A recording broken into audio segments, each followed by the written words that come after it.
This is Robert Weber reporting from Scottsdale, Arizona. Welcome to today's session of the Keynote Script Assignment.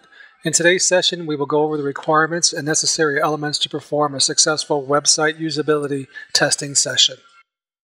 The name of our subject website upon which we shall perform the website usability test is pictureofnectar.com, or POND for short.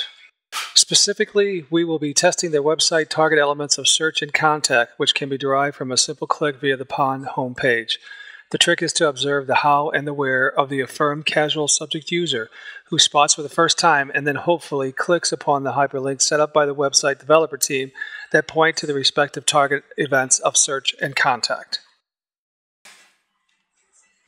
Setting up a testing environment to perform a website usability test session is simple. Simply set up an array of 3 computers, each with access to the standard speed of the internet, and a video camera to record the session. Next, after selecting your authorized subject users, simply have the users type in the name of the company website URL address into their browser address window and observe. More often than not, you will see that the name of the website was not included in the original usability study. Sometimes the name of the website cannot be successfully entered even by the most mundane of users. If this is the case, then a more appropriate and deeper review of the name selection process for the website must be reinitiated. Obtaining the consent of your subject users is very important. You must have explicit written permission to videotape a subject user in action. Please refer to the following form for guidance. Notice how a serrated line separates the consent form. Always obtain a signature from the subject user before proceeding to begin the usability test. When initiating a usability test session, refer to the following grid for guidance. In the pre-session mode, for example, select your 1, 2, or 3 users from a pool of eager potential testies.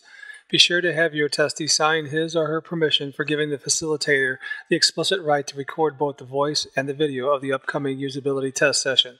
As noted, the people working on the project via the company intranet will only see the recording. We will not have permission to publish the video over the broader internet to the general public. Per Marty Neumeier, most people like clicking their mouse buttons over the internet.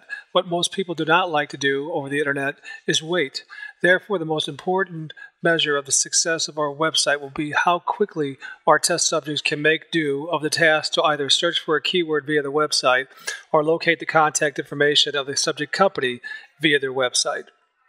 At the starting point of the usability session, point all browsers to Google's homepage as a homogeneous starting point for all users. Let the users know if they successfully complete their assigned task, an offer of $10 cash is waiting for them upon completion of the usability test, whether or not they are successful in their location skills or not. The length of a standard usability session is approximately 1 hour, so please accommodate any wishes by the users to relieve themselves by initiating one floating 10-minute break that can be used by any user once per session. A facilitator from the observer team will rotate in to present the program to the end users and to be there in the event of any questions by the test users.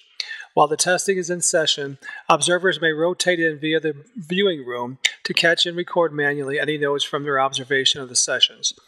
Each observer should take about a page worth of notes before exiting the session. And remember, most importantly, we are testing the website, not each individual user. So please check your built-in pent-up frustrations and performances at the observation room door and watch very objectively. When engaging in the planning process for setting up a website usability session, remember to kiss it as much as possible. That is, to keep it simple, stupid. Your subject users will be approaching your website methods for the first time. If the developers and website designers are off-key in their work, no doubt this fact will manifest itself very quickly and early on in the live user sessions. Therefore, test for 1 or maybe 2 website target attributes at a time. Do not inundate and overwhelm the user testees. Save it for another scheduled session. Allow the user the freedom to act unilaterally. It is important that the chosen facilitators do not venture into the area of control over the user testees. Studies have shown the element of overbearance does have an effect upon the trapped in-session users. Allow your subject users room to breathe and allow them to proceed at their own speed unencumbered. Observe and facilitate each usability testing session professionally. Debrief everyone's notes immediately at the end of the session and go to work on making the enlightened changes immediately. Finally, set up a retesting session to test your new changes ASAP.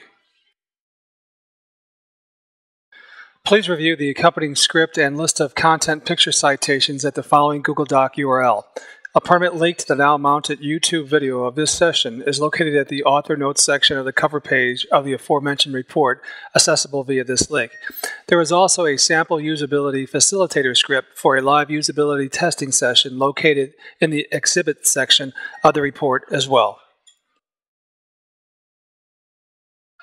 And that's it for this session of the Keynote Script assignment. I hope you have enjoyed our presentation, and please visit our new website located on the World Wide Web at smmcenter.us. Or alternatively, simply type social/media/marketing/skill/center.com into your browser address line.